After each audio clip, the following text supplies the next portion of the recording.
is Jacob and I'm a pin-up drawsman. For those of you who don't know what pin-ups are, I've got a few books here to show you a bit what it's all about. So I'll start with the first one. It's called The Golden Age of the American Pin-up. And you can already see it. It's about lovely girls. There's one at the front and one at the flip side. I can mention that pin-ups aren't just about girls. A few times there's a bit of humor in it. You can see here a police officer at the beach with a no parking sign.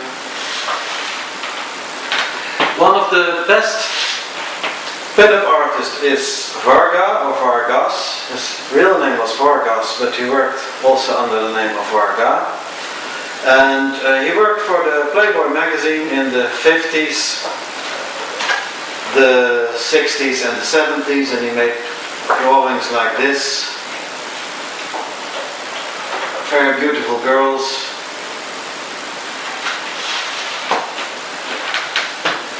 The counterpart of Vargas was Patty. He's one of my favorites too. And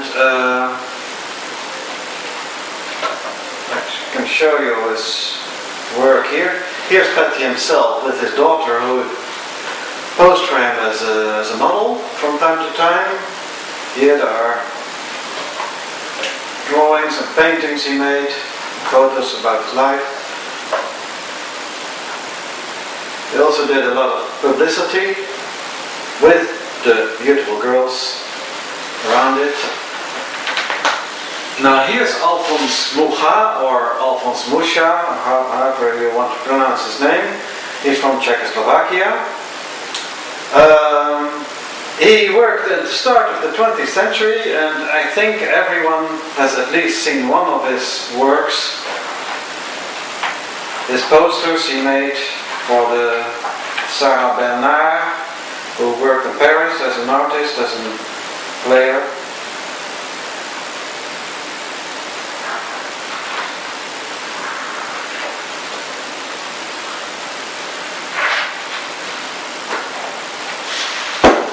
It isn't really pin-up, but it paved the way for the pin-up artists who came later.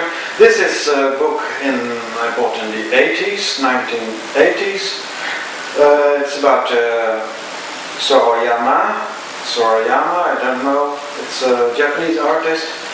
And he makes very nice paintings of, I would say, normal girls, but also of robot-like girls.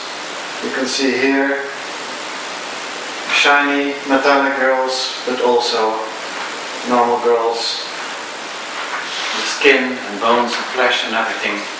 Now he works in airbrush, and this is a book about airbrush painting, airbrushing the human form, and you can make very nice and almost photographic-like paintings with it. As you can see here, it's Marilyn Monroe. And airbrushing is a spray of paint. You can spray on the canvas or on a sheet of paper. This is another book of airbrushing, and there's another girl here, and almost photographic-like, and there are even pieces of robot-like gadgets around her. Now this explains very well how to work with it. This is the spray. I myself, I don't work with airbrush. I think it's too complicated, and I prefer working with ordinary color pencil. This is another book about pin-ups. Here is a Vargas girl, and there are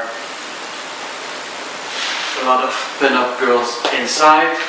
This is an interesting aspect of the pin-up girls, because during World War II they were painted on the noses of the airplanes, which is not quite so astonishing, because the pin-up, the name pin-up, comes from pinning these girls above the beds of the soldiers. So they were far away from home, and they needed a girl nearby, near side of bed. And they also painted them on the noses of the airplanes. And this book is called Aircraft Mouse Art. But most of the time there are copies of the Vargas or other well-known Patty girls. This book is called Sexy Dreams because they're the lovely girls that are inside. Well, they make you feel sexy. That's at least the meaning of the book. And this is another airbrush book with a lot of... Here's Marilyn Monroe again in airbrush. Two girls entirely made in airbrush. As you can see, these are just girls on a white paper. I work the same way. I've got a white paper and I put a girl on it, so there isn't anything around it. It's just plain paper around it. Well, I don't work, as I said, I don't work with airbrush. I work with color pencil. I want to explain you how I work, and I'll tell you within a few minutes.